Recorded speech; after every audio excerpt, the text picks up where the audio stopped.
السلام علیکم ورحمۃ اللہ وبرکاتہ۔ پیارے ناظرین، میں غلام مصطفیٰ اپنے چینل پیام اسلام سے آپ سے مخاطب ہوں۔ درس قرآن کے سلسلہ میں آج کا ہمارا سبق سورۃ آل عمران آیت نمبر 37 پر مشتمل ہے۔ اعوذ باللہ من الشیطان الرجیم، بسم اللہ الرحمن الرحیم۔ فَتَقَبَّلَهَا رَبُّهَا بِقَبُولٍ حَسَنٍ وَأَنبَتَهَا نَبَاتًا حَسَنًا وَكَفَّلَهَا زَكَرِيَّا كُلَّمَا دَخَلَ عَلَيْهَا زَكَرِيَّا الْمِحْرَابَ وَجَدَ عِندَهَا رِزْقًا قَالَ يَا مَرْيَمُ أَنَّىٰ لَكِ هَٰذَا قَالَتْ هُوَ مِنْ عِندِ اللَّهِ ان اللہ یرزق من یشاء بغیر حساب۔ پچھلی آیت مبارکہ میں ہم نے یہ پڑھا کہ حضرت عمران کی جو بیوی ہیں، حضرت مریم علیہ السلام کی جو والدہ ہیں، انہوں نے دعا کی اور پھر بیٹی پیدا ہو گئی، تو انہوں نے اللہ تعالیٰ سے یہ التجا کی، عرض کی، یا اللہ تو جانتا ہے کہ اب یہ بیٹا پیدا ہو گیا، میرا خیال تھا کہ بیٹی پیدا ہو گئی ہے، میرا خیال تھا کہ بیٹا ہوگا تو میں اس کو بیت المقدس کی خدمت کے پہ مأمور کر دوں گی۔ اب اللہ تو دیکھ رہا ہے میرے یہ بیٹی پیدا ہو گئی ہے۔ تو پھر انہوں نے دعا بھی کی ہے اللہ اس کو اور اس کی اولاد کو جو ہے وہ شیطان سے محفوظ رکھنا۔ اب چونکہ انہوں نے نظر مانی تھی، تو اس آیت مبارکہ میں اللہ رب العزت حضرت مریم کی والدہ کے لیے جو جواب ہے جو وہ فرما رہے ہیں۔ اللہ فرماتے ہیں فَتَقَبَّلَهَا، تو قبول کر لیا، ربها، اس کے رب نے، بِقَبُولٍ حَسَنٍ، بہت ہی اچھا قبول کرنا، احسن، کہ اللہ تعالیٰ نے ان کی اس ادا کو، اس بات کو بڑے ہی آسن اور خوبصورت انداز میں قبول کر لیا۔ وَأَنبَتَهَا نَبَاتًا حَسَنًا، پھر اس کو پرورش کی، اس کو پروان چڑھایا بہت اچھے طریقے سے۔ اب دیکھیں اللہ رب العزت جہاں فرما رہے ہیں خود کہ بڑے ہی اچھے اور آسن طریقے سے حضرت مریم علیہ السلام کی میں نے پرورش فرمائی۔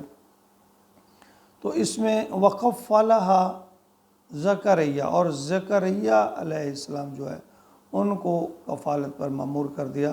حضرت زکریا علیہ السلام جو ہیں ان کے بارے میں یہ کہا جاتا ہے کہ جنہیں یعنی حضرت مریم علیہ السلام کی کفالت دی گئی کہ وہ حضرت مریم کے خالو تھے، یعنی حضرت مریم کی والدہ اور زکریا کی بیوی، یہ دونوں آپس میں بہنیں تھیں۔ تو اسی طرح اصطلاح آپ وقت کے نبی بھی تھے، اور ہیکل سلیمانی، بیت المقدس کو جو ہیکل سلیمانی بنی اسرائیل کی اصطلاح میں ہیکل سلیمانی اس کو کہا جاتا ہے، اس کے بہت بڑے مجاور تھے، خدمت گزار تھے۔ تو ان کو ذمہ یہ سپرد کیا گیا کہ خاندان کے، چونکہ وہ بڑے بھی تھے، تو مریم علیہ السلام کی دیکھ بھال جو ہے ان کے ذمہ لگا دی گئی۔ کلما، اور مریم کو یعنی ایک بیت المقدس میں ایک کمرے میں وہ اس کو رکھ کر وہ اللہ کی عبادت یعنی کے لیے مأمور کر دیا گیا۔ وہ دن رات اللہ کی تسبیح بیان کرتی، اللہ کی عبادت کرتی۔ تو فرمایا کلما دخل علیہا زکریا المحراب، اور جب بھی کبھی داخل ہوتے علیہ، اس میں زکریا المحراب، زکریا علیہ السلام اس کے محراب میں، یعنی جس جگہ پہ حضرت مریم علیہ السلام اپنے آپ کو محصور کر کے اللہ تعالیٰ کی عبادت کرتی، اور کہا جاتا ہے کہ باہر سے تالا ہوتا حفاظت کے طور پر، اور وہ اندر اللہ کی عبادت کرتی، اور کھانے کے ٹائم ان کو کھانا پینا دے دیا جاتا۔ تو بعض دفعہ ایسا ہوتا تو زکریا علیہ السلام جب ان کے پاس آتے تو محراب میں وجد عندہا رزقا، تو ان کے پاس رزق جو ہے پاتے کھانے پینے کی چیزیں۔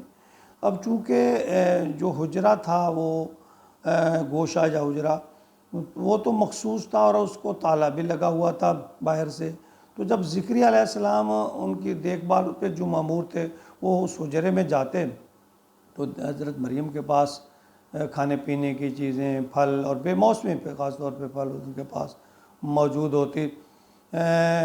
کہ بعض لوگوں کا تو ویسے یہ رائے ہے کہ یہ جو رزق سے مراد ہے کھانا نہیں بلکہ علم و حکمت ہے، دانائی کی بات ہے، کہ جب زکریا علیہ السلام ان سے بات کرتے تو حیران رہ جاتے ان کی معرفت دیکھ کر، ان کی علم و حکمت کو دیکھ کر جو اللہ تعالیٰ نے انہیں بخشی تھی۔ بہرحال جو بھی تھا اللہ تعالیٰ کے انعامات تھے ان کے اوپر۔ تو فرمایا قال یا مریم، کہنے لگے مریم ان اللہ کی حاضہ، یہ چیزیں تمہیں کہاں سے ملتی ہیں، کہاں سے آتی ہیں؟ رزق ہے تب بھی، اگر علم و حکمت کی بات ہے تب بھی۔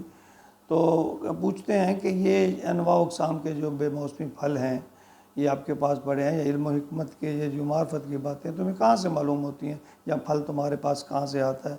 قالت هو من عند اللہ، تو وہ کہتی ہیں کہ یہ سب اللہ کی طرف سے ہے، یعنی یہ سب اللہ کا فضل اور کرم ہے۔ دیکھیں جب انسان اللہ کا ہو جاتا ہے تو پھر اللہ اس کا ہو جاتا ہے، یہ کوئی معجزات کوئی اتنی بعید بات نہیں ہے۔ ہم نے تاریخ میں سنا پڑھا، دیکھیں حضرت ابراہیم علیہ السلام کو اللہ تعالیٰ نے آگ سے کس طرح بچا لیا، آگ کو گلزار کر دیا، ٹھنڈی کر دیا، یعنی یہ جب ابراہیم ہر امتحان میں کامیاب ہوتے رہے تو اللہ نے یہ انعام دیا۔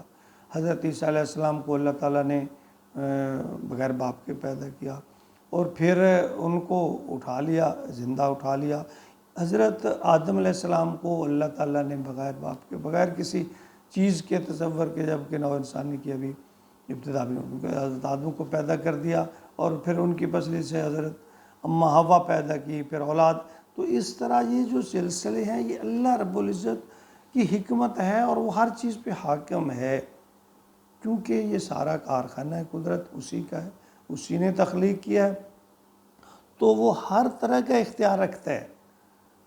اور یہی ہمارے لیے یہ معجزات ہیں کہ جو نبی پاک صلی اللہ علیہ وسلم کی زندگی میں بھی بہت سارے معجزات ہوئے، دوسرے پیغمبر اور نیک لوگوں کی کرامتیں، یہ سب جب انسان اللہ کا ہو جاتا ہے تو پھر اللہ، یوسف علیہ السلام کا آپ قصہ دیکھیں کہ تالے لگے ہوئے ہیں، تو زلیخا نے جب اس کو برائی پہ آمادہ کیا تو بھاگتے جا رہے ہیں، تالے کھلتے جا رہے ہیں۔